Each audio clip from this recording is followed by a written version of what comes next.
والدہ سلطانہ، سلطان معظم تشریف لائے ہیں۔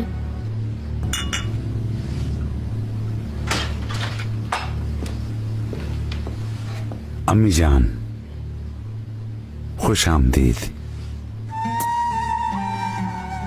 آپ آ گئیں، پورا محل روشن ہو گیا۔ آپ کو نہ دیکھیں تو طبیعت بجھی بجھی رہتی ہے۔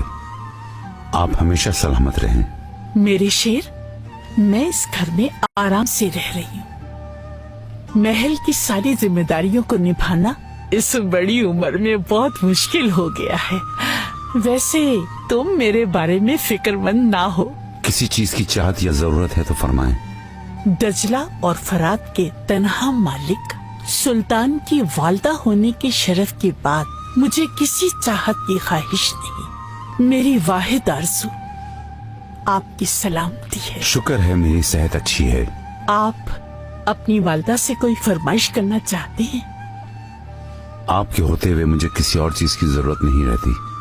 آپ کی شفقت اور محبت سے مجھے کبھی بھی یتیم ہونے کا احساس نہیں ہوا۔